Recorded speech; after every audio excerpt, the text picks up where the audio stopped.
slowly. In school has genetically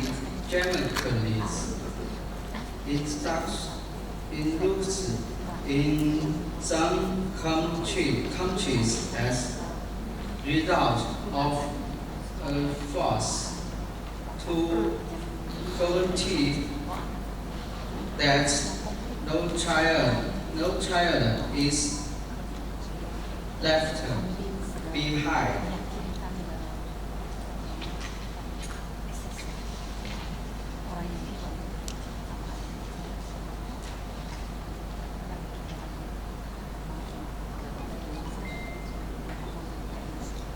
Research objectives to evaluate approach is effective for child with learning disabilities to access the technological injection and the support systems available for blended teachings in higher education institutions in Shanxi province.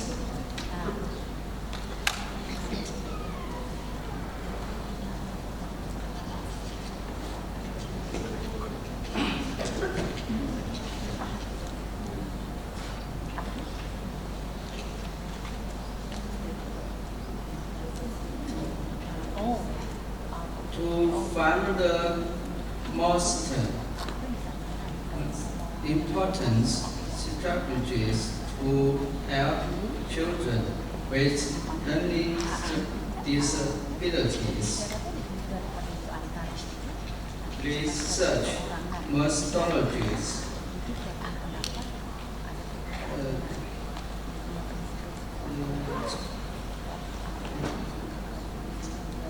The subjects in study were 699 students sampled from the populations of China.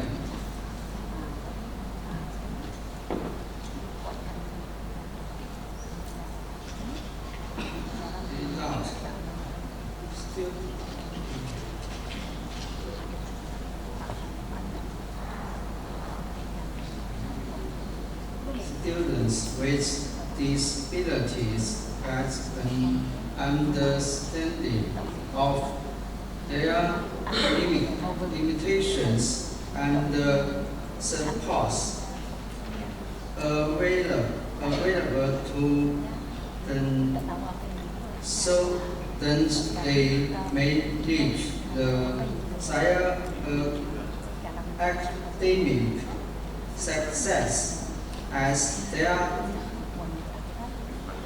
knowledge develops peers.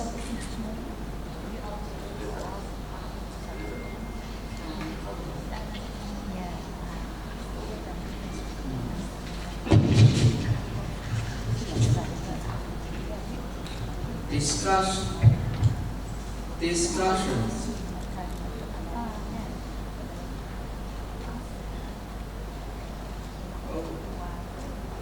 Only through attentive learning, careful observation, and decisive action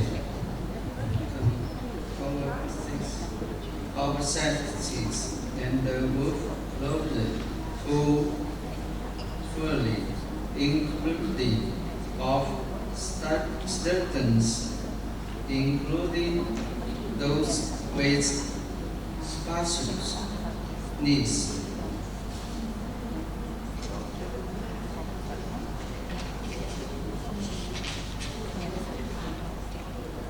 Conclusions.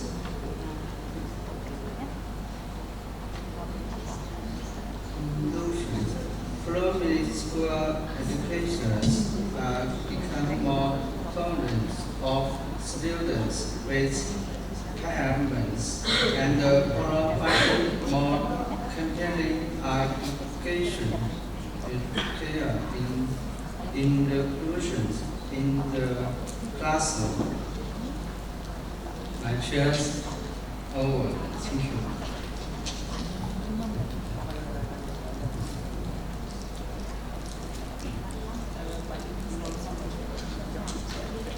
Done. Thank you.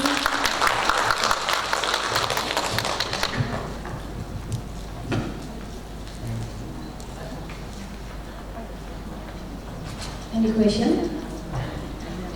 No. Any questions? No.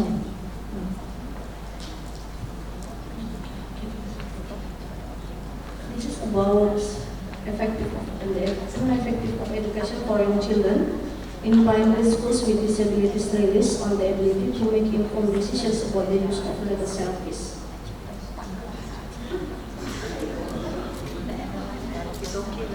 Okay, it's okay.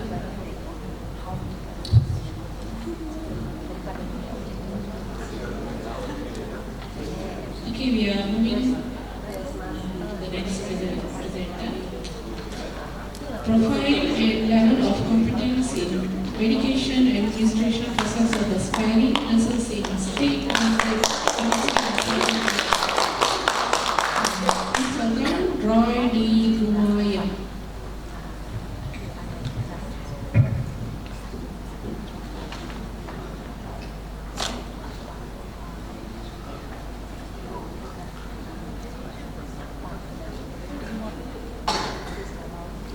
The case of a Philippine nurse sentenced to 1 year in prison for administering cocaine instead of cocaine. This highlights the critical legal and ethical issues in nursing. Accused of homicide through reckless imprudence, it raises questions about nurses' responsibilities in following doctor's order and emphasizes the need for strict medication safety protocols and advocacy for patient well-being. Another nurse is allegedly administered wrong medication to a 25-year-old patient, resulting in patient's death. And finally, a nurse accidentally administered Vicodinium instead of benzodiazepine to a patient before an imaging test, causing respiratory failure and leaving her brain dead before the error was discovered. These pictures illustrates medication errors, which can lead to serious consequences, including death or long-term harm. Most of injuries are preventable. Therefore, this research was conducted to know the profile and level of competence in medication administration process of aspiring nurses in the state-funded university in Southern Philippines. I am Roy Gumaya, an educator passionate about ensuring patient safety through a medication administration process.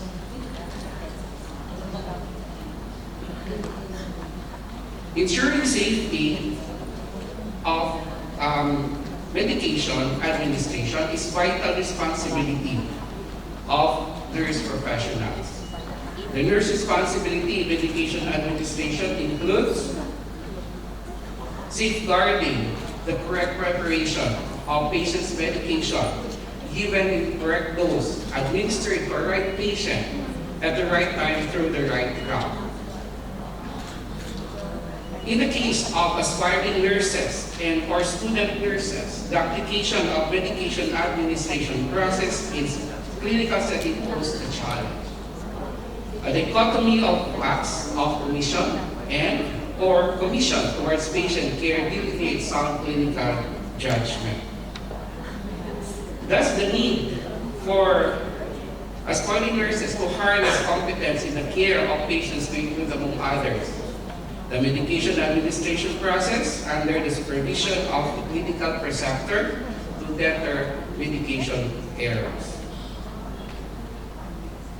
This study aimed to assess level of competence among their aspiring nurses in the medication administration process in the areas of interdisciplinary collaboration, medication calculation, medication education, medication safety, and documentation. This study used quantitative correlational design and enrolled 156 respondents with consent and strict adherence to institutional ethics committee protocols.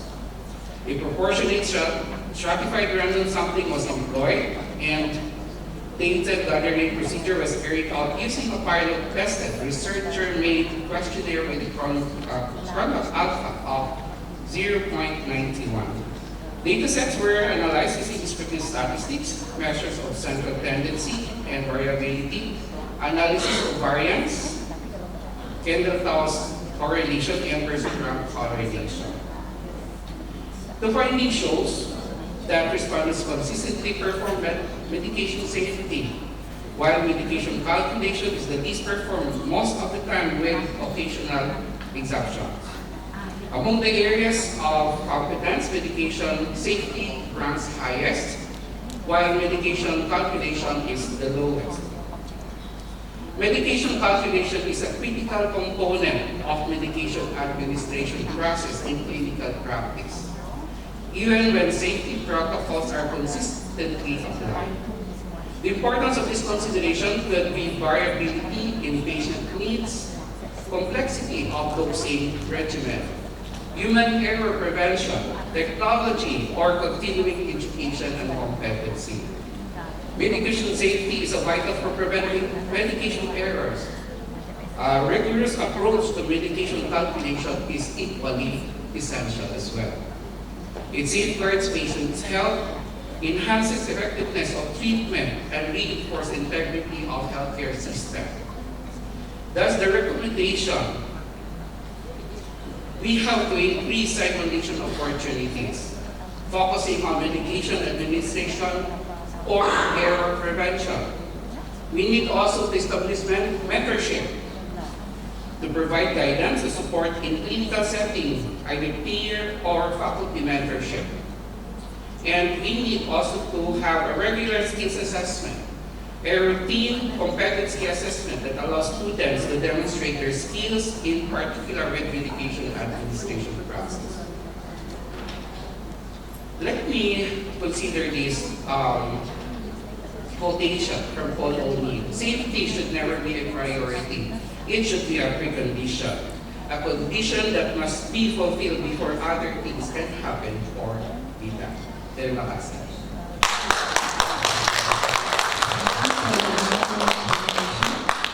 Any questions from the floor?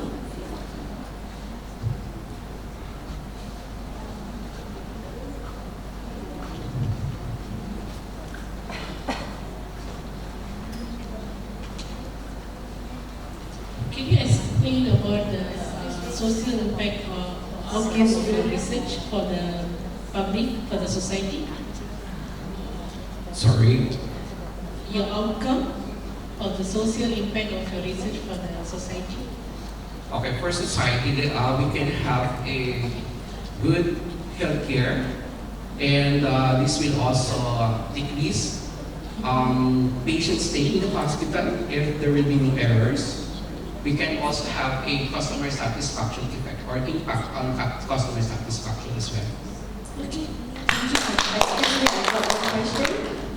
Yes. Excuse me, I got one question. Allow me to ask question? Yes, yes. Okay, good morning.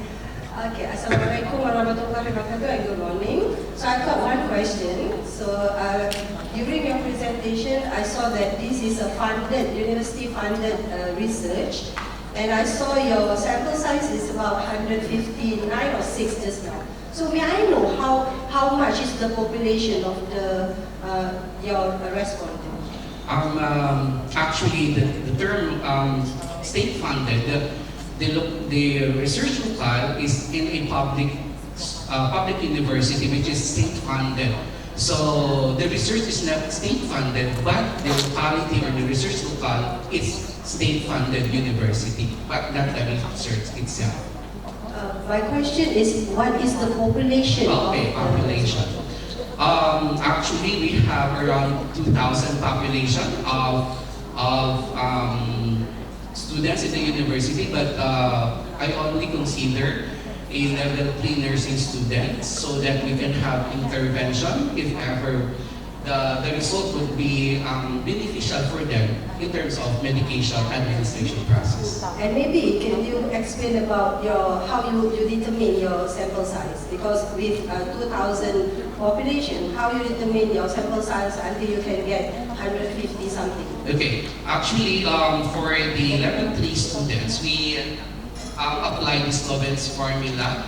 So we get the number of students in each level, in level 3 rather, per block per section. So we have 3 blocks, the 1, 2, and 3. So we get the total population, then we apply the Sloven's formula and we're able to come up with the respondents.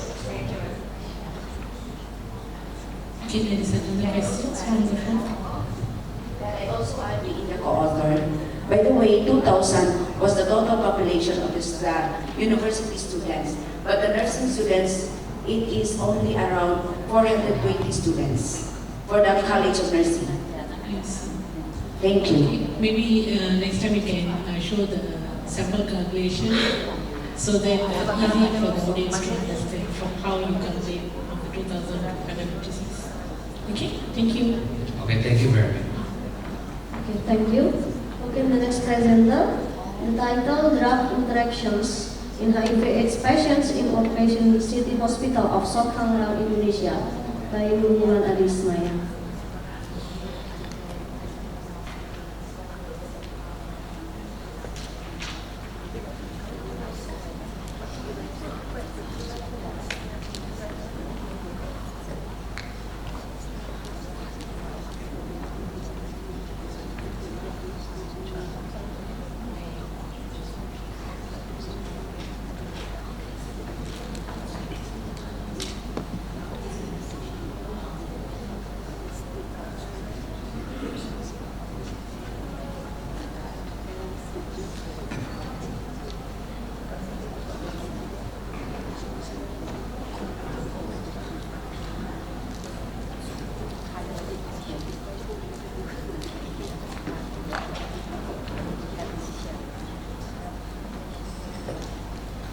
Assalamualaikum warahmatullahi wabarakatuh. Good morning, everyone.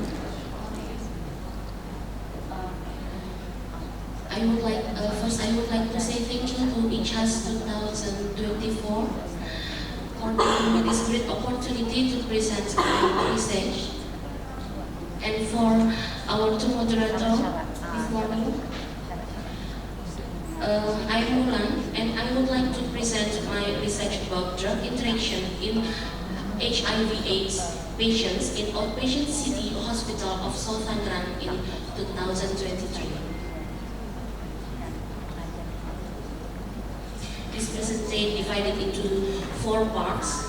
There are introduction, the purpose and method of research, result and discussion, and conclusion. Okay, as we know, human immunodeficiency virus and acquired immunodeficiency syndrome, or HIV/AIDS, is an infectious disease that continues to be feared and causes negative stigma and discrimination in society. Based on data in World Health Organization 2018, the global prevalence of HIV/AIDS in 2018 was 37.9 million people, accounting for 32 million deaths, and in Asia and the Pacific had the second highest death toll with 150 million. But in Indonesia, the number of HIV/AIDS cases had reached 678 million, and in Banten province became the Asian province with the most HIV/AIDS cases. And from the treatment of HIV/AIDS, there is currently no cure for HIV/AIDS patients, but there is a type of medication that can slow the virus progression. However, drug interactions are common among HIV/AIDS patients because they take more than one medication. In a research conducted by Wanda et al. From 370 patients, it was found pharmacodynamic interactions in moderate level of 99.60%. Research conducted by Jerry et al. Found pharmacodynamic interaction with amount about 87% and 71% in level of severe interaction is in moderate. So based on the current problems, there are still many cases of HIV/AIDS and drug interaction in HIV/AIDS patients. Therefore, the interaction of drug in HIV/AIDS still be crucial things to investigate. The purpose of this research is to investigate of drug interaction in HIV/AIDS patient in South Tangerang Hospital based on types of interaction, its mechanism, and level of severity of interaction. And the method, this is a quantitative study that utilizes retrospective data using Slovak calculations with a 5% error rate. Up to 249 samples were collected from 655 population of HIV/AIDS patients in South Tangerang. The sampling technique used in this study was stratified random sampling with interval calculation to ensure that the samples were evenly distributed. The research instrument used was an observation seat designed by the researchers to meet the needs of the data collected. Data from patient medical records were analyzed descriptively to determine how many drugs interactions occurred based on types of interaction, the mechanism of interaction, and level of severity of interaction. And this is the result and investigation.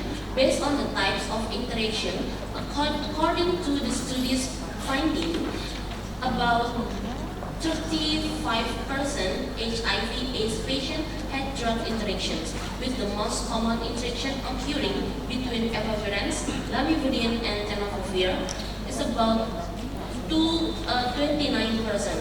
This occurred because HIV/AIDS patients at the South Tangerang Hospital took more than one medication. From the mechanism of interaction, the results of this analyzing using a drug information handbook reference show that there is a drug interaction mechanism, specifically in the majority of pharmacodynamics is 59%. This is consistent with Jelly et al. Study of antiretroviral drug interactions in patients with HIV/AIDS at the Raden Matahir Jambi Hospital, which found that the mechanism of pharmacodynamic drugs interaction was 87%.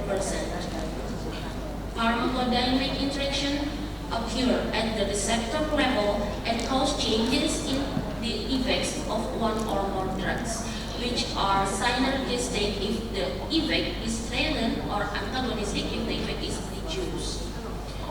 And from the severity level of interaction, the results of analyzing using the drug information handbook reference show that the interaction is mostly moderate in severity, is about 59%.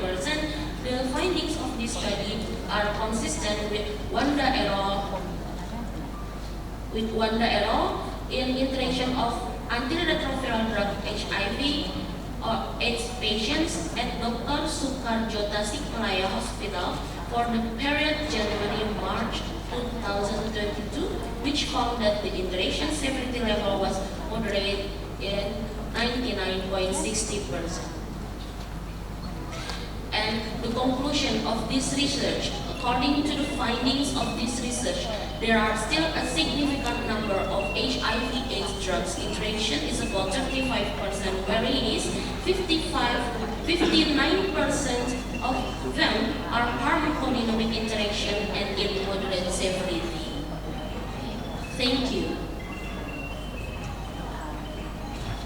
Okay, thank you for the presenting. Any questions? Any questions? Okay, if there are no questions, I will give questions for you. What, in your opinion, what kind of advice you will give according to this drug interactions of HIV/AIDS patients?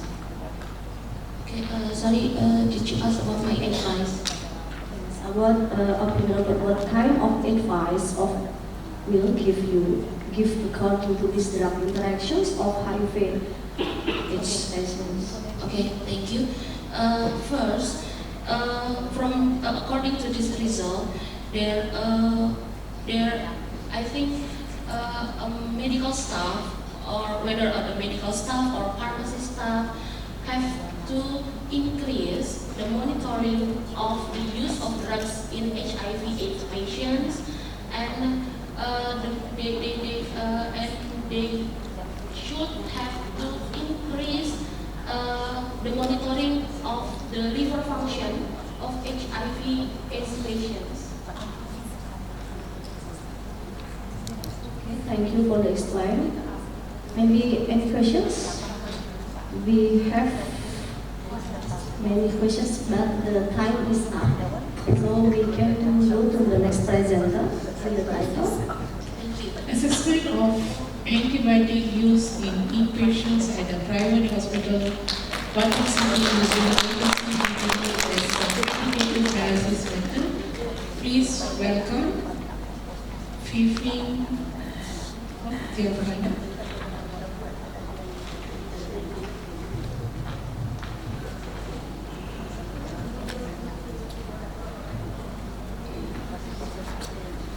Ladies and gentlemen, gentle and humble reminder to the participants and the people who are sitting on the floor. You may kindly switch off or put your phone in silent or vibration mode. Thank you very much.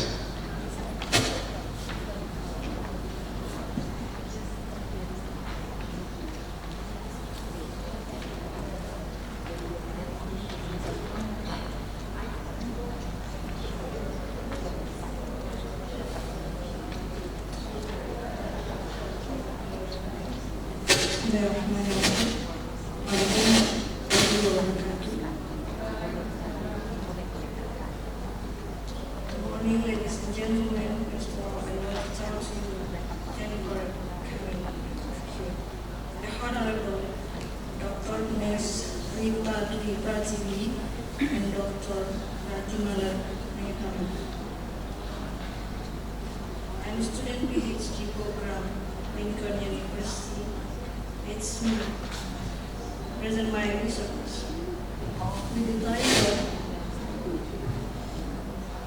Assessment of Antibiotic Use in Patient at Private Hospital and Institute Anatomical, Therapeutic, Chemical, Defined Diagnosis and Quantitative Analysis.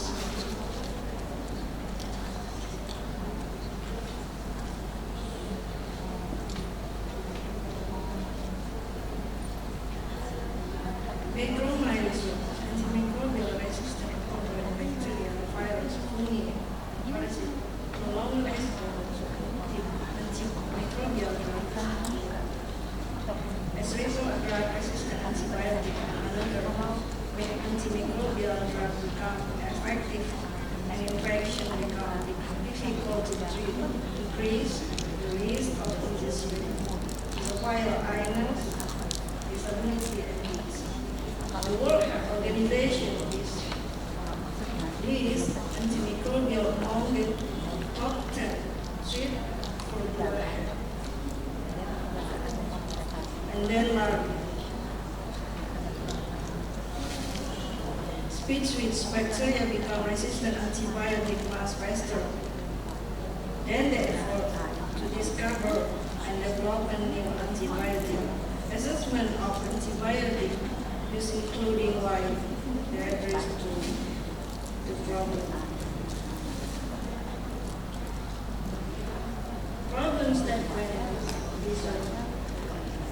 Among impacts of antibiotic, antimicrobial resistance, difficult to treat infection, bloodstream infection, pneumonia, urinary tract infection, cervical site infection, increased quality of health services, increased costs and average length stay.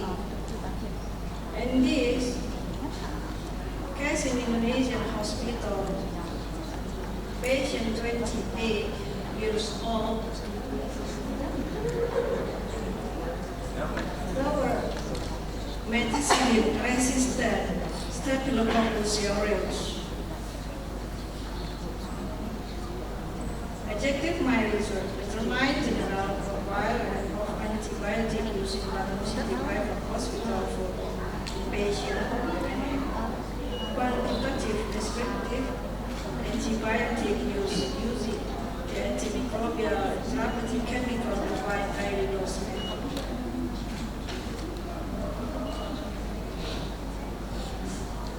Study design manager.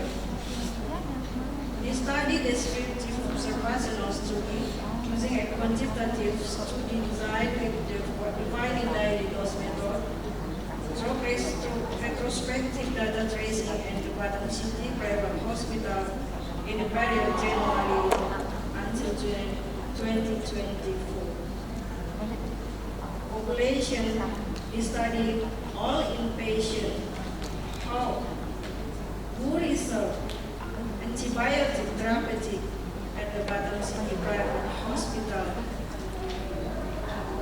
And the sample size, total sampling, use total sampling, inclusion criteria, patient age more than 18 years, and antibiotic that have anatomical, therapeutic, chemical defined daily dose code.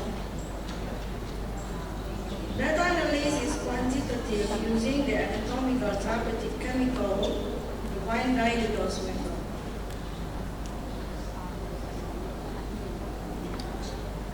Result, total sampling 4,194. Patient characteristic male 42%, female 58%. General profile of antibiotic use in a private hospital in Batam City. Ceftriaxone, levofloxacin, azithromycin, metronidazole, ciprofloxacin, gentamicin, cefotaxime, cefixime, cefoperazole, ceftazidime, erythromycin, amoxicillin, ceftriaxone, paraben, clindamycin, cefazolin, injection, infusion, and tablet. This graphic quantity of antibiotic drug use in defined daily dose in 100 patient day.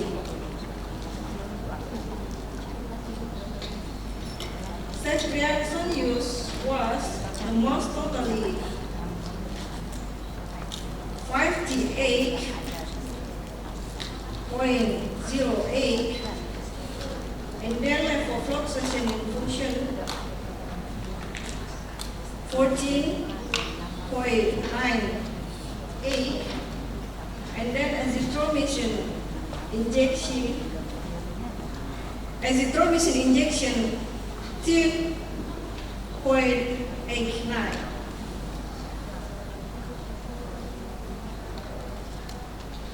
Ceftriaxone is the generation cephalosporin antibiotic that has broad spectrum activity against gram-positive microorganisms and excellent activity against most gram-negative microorganisms. And in Indonesia, the ceftriaxone low price and widely You available. have 21 minutes. And this use ceftriaxone carries the risk cause antibiotic resistance. Preventive mechanism against ceftriaxone resistance must be strictly implemented through rational antibiotic use. In conclusion, a total of 17 types antibiotic and ceftriaxone at a 58.08 divine daily dose in 100 patient day. A qualitative evaluation of antibiotic is needed to see the rationality of antibiotic used to prevent bacterial resistance. Then thank you. Thank you. I'd like to ask one question. You have mentioned in your inclusion criteria, your respondents are more than 18 years old. May I know why you can't include those who are less than 18 years old? Any special reason why you are recruiting only more than 18 years old patients? Okay. If criteria, exclusion criteria more than 18 years old, because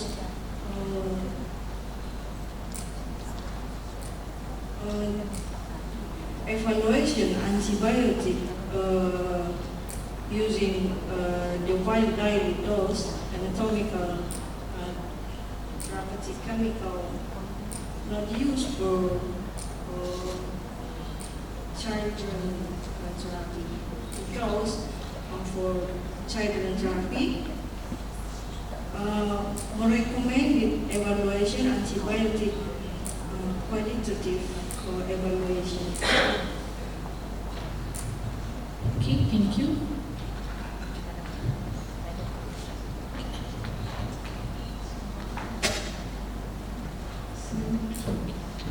We can proceed to the next presenter, Tao Wen, on the title Analysis of Anti-Infective Treatment Plan in a Patient with AECOPD combined with chronic pulmonary heart disease.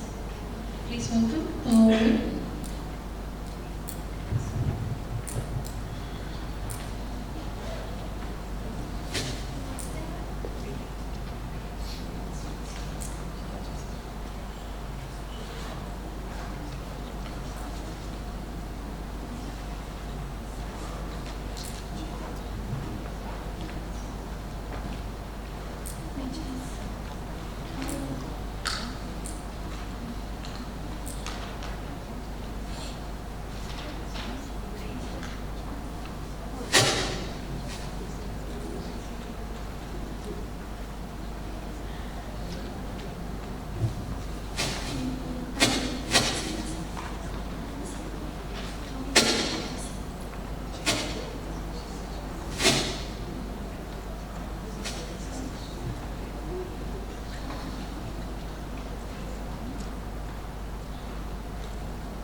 Maybe we can call the